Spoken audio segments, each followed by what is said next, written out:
Okay, brethren, medyo nakalipas na tayo doon sa ating series na Real Talk, Real Walk, no? At ngayon, mag-i-insert tayo ng isang lesson before we start a new series. Dahil February na, so I think we have to go into the mode again of talking about love, no? But that will be for the coming weeks. In the meantime, mayroon tayong isisingit ngayon na isang napaka-importanting portion ng Bible na dinescribe sa Gospel, which is the feeding of the 5,000. Let me share to you the material, brethren. Berinobs, please, if you may help us once again. Okay, thank you. Good evening and good morning to the brethren. The word for today is on Mark 6, verses 34 to 44. When he went ashore, he saw a great crowd, and he had compassion on them, because they were like sheep without a shepherd. And he began to teach them many things. And when it grew late, his disciples came to him and said, "This is a desolate place, and the hour is now late. Send them away to go into the surrounding countryside and villages and buy themselves something to eat." But he answered them, "You give them something to eat." And they said to him, "Shall we go and buy 200 denarii worth of bread and give it to them to eat?" And he said to them, "How many loaves do you have? Go and see." And when they had found out, they said, 5 and 2 fish.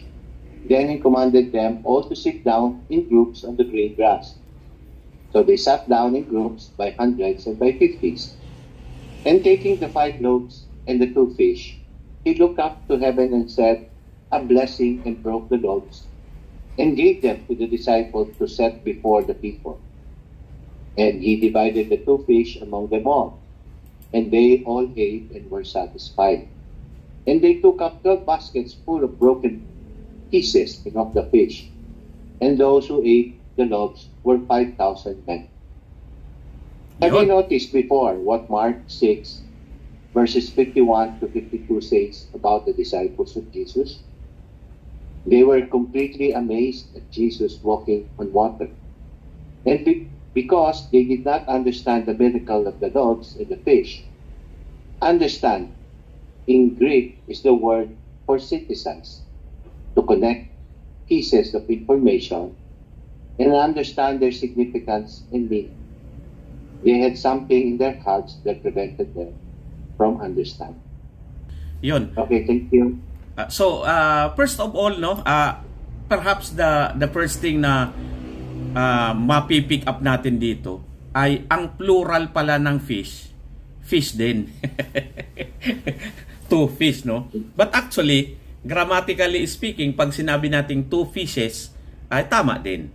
So, if you say 2 fish or 2 fishes, tama din.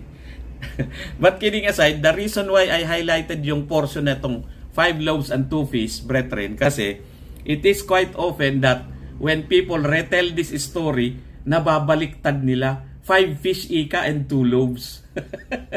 Para lang ma-highlight natin, 5 loaves and 2 fish. Yan. Para wag nating nairarambol dahil ang sabi nga nila, hindi natin pwedeng kulangan o dagdagan ang nakasulat sa Biblia.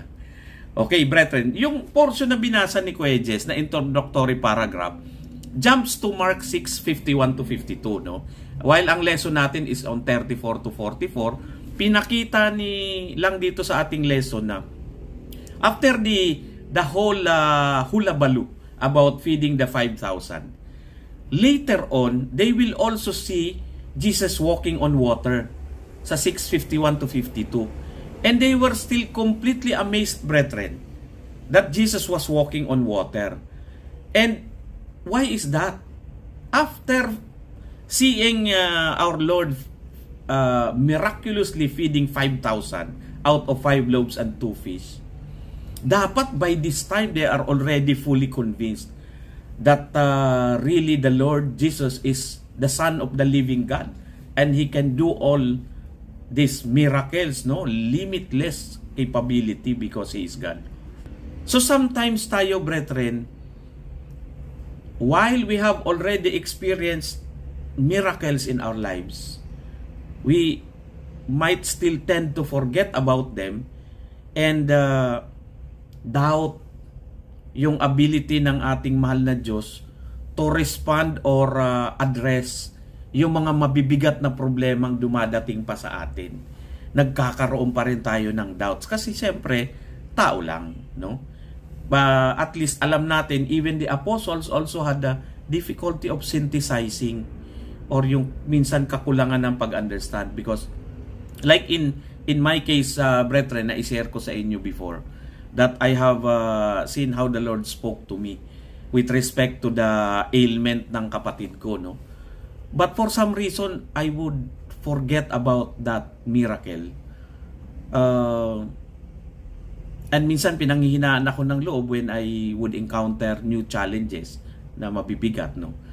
Only to be reminded by the Lord again na, teka, nakalimutan mo na ba yung ginawa ko before?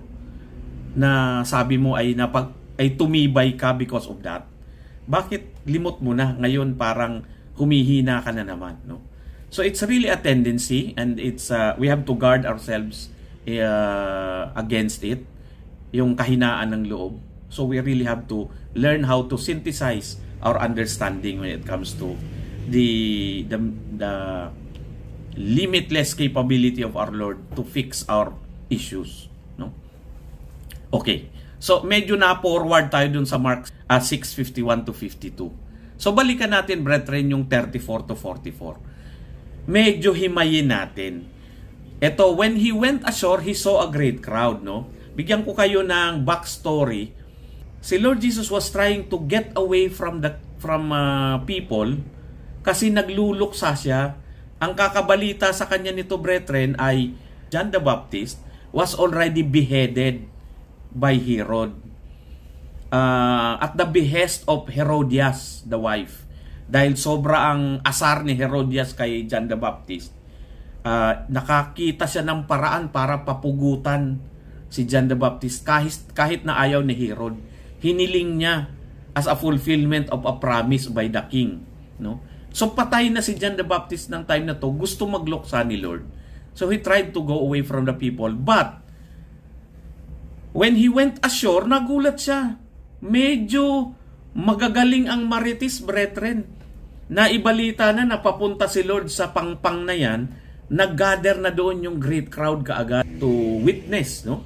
This great moral teacher, this apparent Messiah, this apparent personification of, ang iba naniniwala that he is the reincarnation of Elijah and Isaiah and Jeremiah. But when he saw the great crowd, ano naramdaman niya? Pagod ba? He had compassion, no? He had compassion on them because they were like sheep without a shepherd. So anong action ni Lord when He saw and felt compassion for the people? He began to teach them many things. Kahit malungkot siya, He made sure na priority ang spiritual needs. Okay. And then after that, and when it grew late, His disciple came to Him and said, "This is a desolate place, and the hour is now late.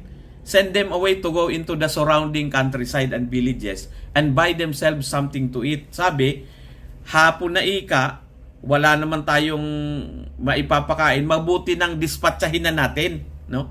At nang makabili sila ng kanya-kanyang pagkain. Ito, brethren, naturalmente ito sa atin, eh. Diba? At ang ginagawa nga rin natin, kapag meron tayong isi-set na meeting o bisita sa bahay, anong oras kami pwedeng pumunta sa inyong bahay?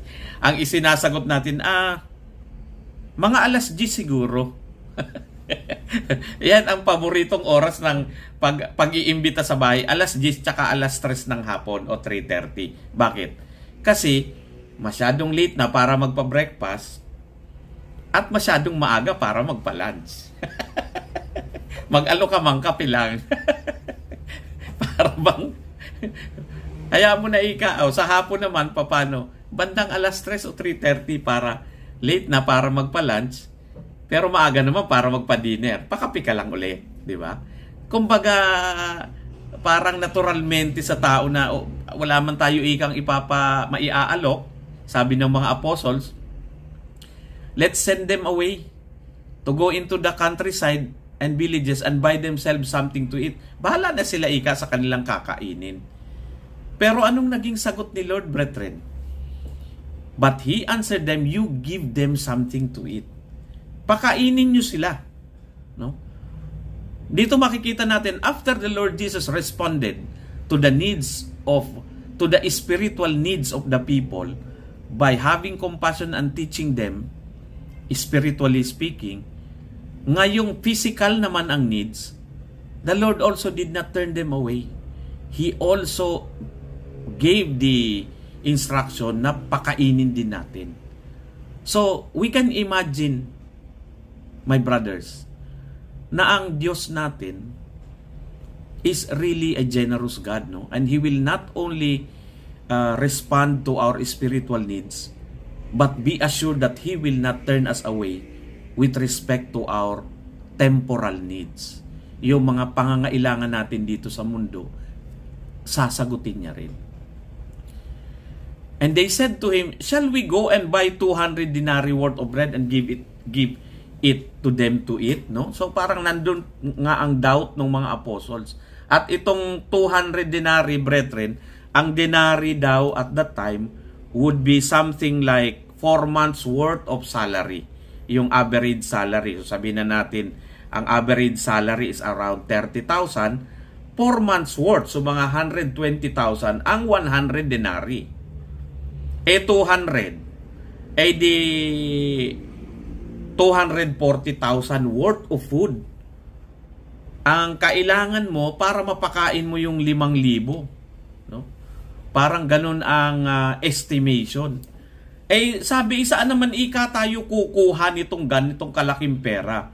And if you would read the entirety of chapter 6 of Mark, brethren, you will realize that in the early part of Mark 6, when the Lord actually told them that they will now start going out in pairs to spread the word of God, they were specifically told not to bring anything with them except yung kanilang balabal at kanilang tsinelas. The disciples were instructed to take nothing with them except the gospel of Christ. So, ang kanilang dala-dala lang, actually, kung anong suot nila.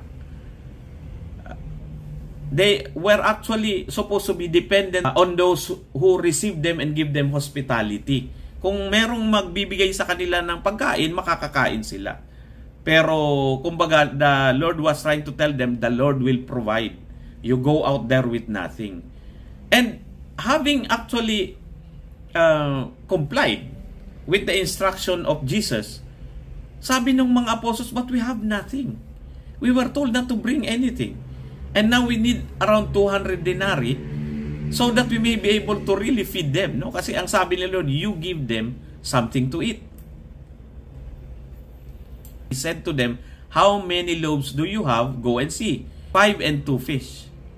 Yun ang available na resources. Then He commanded them to sit down in groups on the green grass, and they sat down in groups by hundreds and fifties, and taking the 5 loaves and 2 fish, He looked up to heaven, brethren. Merong acknowledgement ng God the Father, and said a blessing, and broke the loaves and gave them to the disciples to set before the people. And lo and behold, all of the 5,000 men managed to eat. After feeding, after meeting the physical needs of the crowd, of the whole crowd, may sobra pang 12 baskets full of broken pieces of bread and of the fish. Ano ang pwede nating matutunan dito, brethren?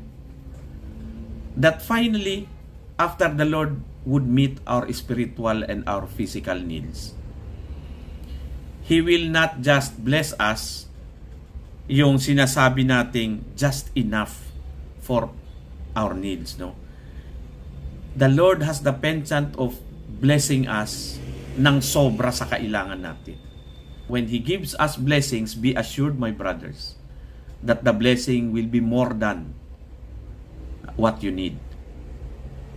Siguro kaparaanan niya ng ating mahal na Diyos, brethren, so that He will also see what will we do with the extra that He has given to us. Will it invoke something in us, the spirit of sharing, or will we end up grabbing them and say, akin ito, akin lahat ito. Bigay ni Lord, akin ito. Manghingi kayo ng inyo, no? Kaya marami tayong napupulot dito, mga kapatid. Tingnan pa natin yung mga ibang portion ng lessons, no? So, na-discuss na natin, brethren, yung they were sent ahead in pairs, and they are supposed to take nothing with them, and they are supposed to minister both to respond to physical and spiritual needs of the people. So, yung spiritual, brethren, they feed the people with the Word of God. Yung physical naman, sometimes they meet these physical needs by way of their own miracles ng ating mga apostoles. In many parts of the Bible, of the New Testament, descriptions abound in regard of the apostles also healing the sick, pagtaboy ng masasamang espiritu. So they were also doing their own share of miraculous acts, no? Because it was a mirror of what the Lord has done when He fed the 5,000, meeting both the spiritual and the physical needs.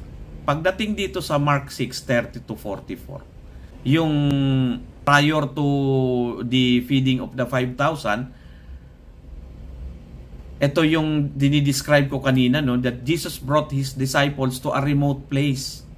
Dahil nga parang gusto niya muna ng peace and quiet, dahil nabalitaan na niya yung nangyari kay John the Baptist. Pagdating sa verse 39, brethren, eto na. Makikita natin na dinescribe per se in this part of the gospel.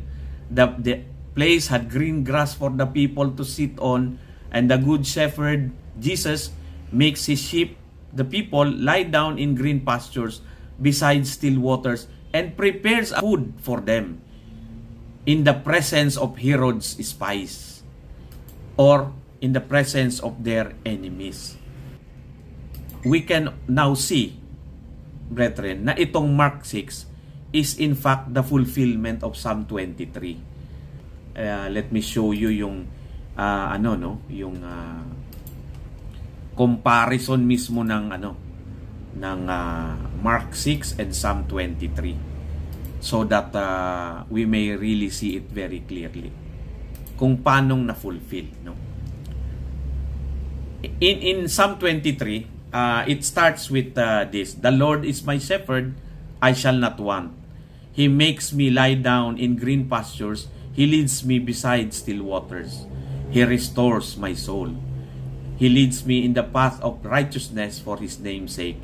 Yet though I walk through the valley of the shadow of death, I will fear no evil, for Thou art with me. Thy rod and Thy staff, they comfort me. Thou preparest a table before me in the presence of my enemies. Thou anointest me my head with oil, my cup runs over. Surely goodness and mercy shall follow me all the days of my life, and I will dwell in the house of the Lord forever. Napakasarap naman basahin, no? My cup runs over. Ang equivalent nito yung lumabis pa ng 12 baskets ang blessing. Umaapaw sa blessing, brethren. Sobra sa pangangailangan, no? Balikan natin yung Mark 6:30-44. Then He commanded them to make them all sit down in groups on the green grass. So they sat down in ranks, in hundreds and in 50s. And when He had taken the 5 loaves and the 2 fish, He looked up to heaven, blessed and broke the loaves, and gave them to his disciples to set before them. And the 2 fish he divided among them all. So they all ate and were filled. And they took up 12 baskets full of fragments and of the fish. Now those who had eaten the loaves were about 5,000 men. Indeed, a fulfillment of the prophecy of David. Gustong-gusto ko dito, brothers, itong last part. Ito ang pwede nating panghawakan, mga kapatid, no? The promise, no? That goodness and mercy shall follow us all the days of our lives. Hanggang sa pauwiin tayo sa celestial lands, brethren. Yung goodness and mercy niya ay kabuntot natin palagi. And I will dwell in the house of the Lord forever. So, brethren,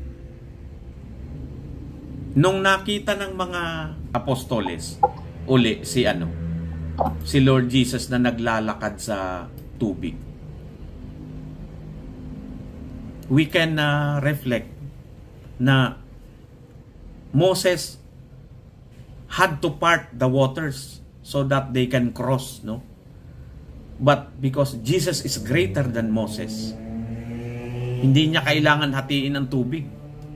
Maglakad na lang siya sa ibabaw. Grabe. And when he was asked, sino ka? No? Kasi akala nila ghost eh. Kasi naglalakad sa ibabaw ng tubig. He answered, no? He answered with the name of God. And that name is, I am. So, he fed the hungry. He met the spiritual needs. He walked on water. He calmed the sea and told them, He is, I am. Ang sabi pa sa Order of Secret Monitor, brethren, ang description kay Lord is, He is the Almighty Friend of all friends. He is our friend. And He is ever present to help us. Di ba masarap isipin na, brethren, na even while we walk through the valley of the shadow of death, we will fear no one because ang ating shepherd is the Lord Jesus Christ. He is a compassionate shepherd. Meron siyang mga katangian, brethren, na tumutugon sa ating pangangailangan. Before we end, brethren, it's rather a short lesson this evening. But before we end, meron akong final golden nugget galing sa Mark 6:34-44. And to understand this nugget of wisdom, I will share it by way of a question. Kung kaya naman mag-miracle ni Lord, na bigyan niya ng tig-iisang buong loaf at tig-iisang buong fish, yung 5,000 na yan, kasi kayang-kaya, labis pa nga yung naipakain eh. Pero look at how it is formulated in verse 41. And taking the 5 loaves and the 2 fish, he looked up to heaven and said a blessing and broke the loaves and divided the fish. Bakit kailangang hati-hati? Yan. Kuya Jess? Ang pagkalkiti ko dyan, Kuya, gusto niyang i-emphasize yung when you share your love, the concept of love and sharing. Almost one and the same love. Pinapakita niya na for you to love someone, a group of men, you also have to share a part of yourself. Yes. Thank you very much. Thank you, Kuya Jess. The operative word is sharing, no? Hindi niya binigyan ng isang buong loaf mo, isang buong fish mo. Gusto niya yung isinusubo mo, ang kalahati nun sinusubo ng iba. No? Kaya niya hinati-hati para alam niya na naiintindihan ng tao yung konsepto ng sharing. Kasi yung sharing, resulta yan ng totoong compassion eh. Kasi pagkaka meron ka at nakaramdam ka ng compassion sa kapwa, ang dapat na i-evoke na ano sa iyo na tendency is to hatiin mo ang meron ka at ibigay mo sa iba. No? Hindi naman hinihinging ibigay mo lahat at walang matira sa iyo eh. Ang tunay na compassion na tinuturo sa atin, brethren, sa Mark 6 is you get a piece of the blessing and you share to others so that others may be blessed as well. So, brethren, the operative word is sharing, which is actually the result of true compassion, no? Of godly compassion.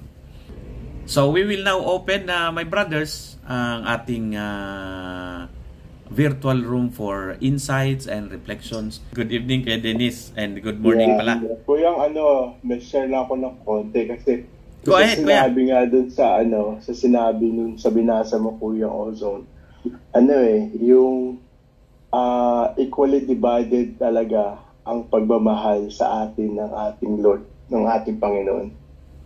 So kaya walang lamang, walang diba? Kaya sabi nga, hindi natin pwedeng dagdagan o baguhin yung salita ng Diyos. Kaya ganun din yung pagmamahal niya sa atin. Hindi pwedeng mamahalin niya ng 1.5% Peter, tapos pagdating kay 1% lang. Hindi ganun ang niya is equally divided ang sharing ng love niya sa atin. Yes. Thank you, Kuya Dennis. So, pantay-pantay, no? Pantay-pantay ang pagbigay niya ng pagmamahal, pantay-pantay din ang tanggap natin. Ang sa bagay, yung pag tiningnan mo, brethren, dahil ang kanyang greatest manifestation ng love niya sa atin is the salvation, no?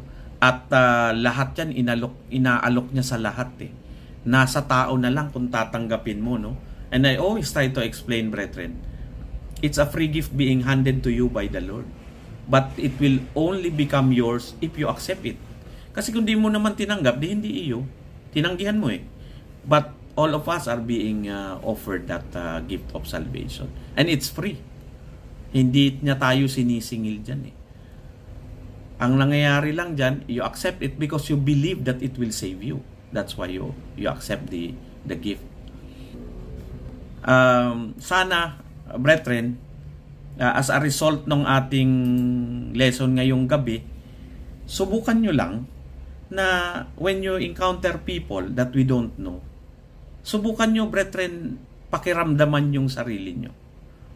Lalo na yung when we encounter people na tingin total strangers but seemingly in need of something, pakiramdaman nyo lang yung sarili nyo. Am I feeling compassion? Diba? Kasi bakit ko ine-emphasize ito ngayong gabi? Kasi brethren, yung pagiging temporal ng mundo, yung pagiging materyoso ng mundo, minsan minanhid na tayo ng mundo eh. No? Manhid na tayo, kaya itong lesson na ito is really something na kumbaga sa matigas na nakarne, brethren, pinapakuluan uli ang puso natin ni Lord para lumambot. So sana tayo ay ganun din. We should test ourselves, we should check our hearts, and hopefully we would have compassion for others. And we would be happy to break the bread of blessings and take some of it but give some of it as well. Okay? Yun ang ating conclusion ngayong gabi, brethren.